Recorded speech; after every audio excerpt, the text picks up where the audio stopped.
మాట్లాడాను సచివాలయ ఉద్యోగులతో.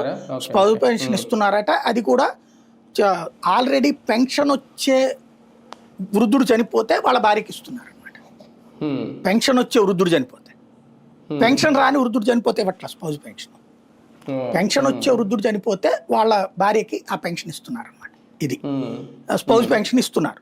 కాబట్టి ఇట్లాగా ఇది నడుస్తుంది. 50 ఏళ్ల పెన్షన్ ఒకటి, లేకపోతే మహిళలకు 1500 ఒకటి, నిరుద్యోగ భృతి ఒకటి. ఇవి ఎంతవరకు ఇంపాక్ట్ చూపెడతాయి అన్న దాని మీద రేపటి రాజకీయం ఆధారపడి ఉంటుంది. జనాలు డబ్బులు అక్కర్లేదు అంటే ఇప్పుడు మనం వీళ్ళు ఎలా మోటివేట్ చేస్తున్నారు, డబ్బులు పంచితే నాశనం అయిపోద్ది రాష్ట్రం.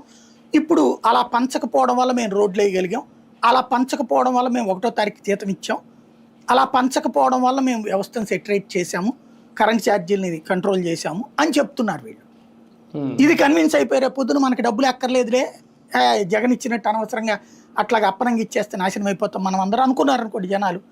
నెక్స్ట్ కూడా వీళ్ళే గెలిచారనుకోండి, ఇక ఆ తర్వాత వైసీపీ పతనం పతాక స్థాయిలో ఉంటుంది, నో డౌట్. అప్పుడు వైసీపీ ప్లేస్ని జనసేన 10 ఏళ్ల తర్వాత ఆక్యుపై చేసుకోగలుగుతుంది గ్యారంటీ. ఇప్పుడున్న పరిస్థితుల్లో అయితే అట్లా కనిపించట్లేదు. అది చూడాలి ఫ్యూచర్లో. సార్, ఒకటి ఈడీ మళ్ళీ విచారణకు పిలిచే అవకాశం ఉందా విజయసాయి రెడ్డి గారిని? మొత్తం టాపిక్ అంతా పక్కకి వెళ్ళిపోయింది, కానీ అసలు ఆయన ఈడీకి ఏం చెప్పారు, ఎలాంటి ఆధారం, ఆయన ఏదో నా ఆస్తులు డాక్యుమెంట్లు ఇచ్చాను, నా ఆస్తులు చెక్ చేసుకోమని ఇవన్నీ చెప్పారు. కానీ అసలు లిక్కర్ పాలసీకి సంబంధించి ఆయనకి సంబంధం ఉందా లేదా అనే దాని మీద అడిగారు అనేది మళ్ళీ పిలిచిన తర్వాత అప్పుడు వాంగ్మూలం ఏమన్నా రికార్డ్ చేసుకునే అవకాశం ఉందా? ఇంతటితో ఇది ముగిసినట్టేనా? లేదు, నాకు తెలిసి ఇప్పుడు మిథున్ రెడ్డిది విచారణ ఉంది కదా, తర్వాత మిగతా వాళ్ళది అడుగుతారు కదా. అడిగిన తర్వాత వీటిట్లలో ఈయన చెప్పిన దానికి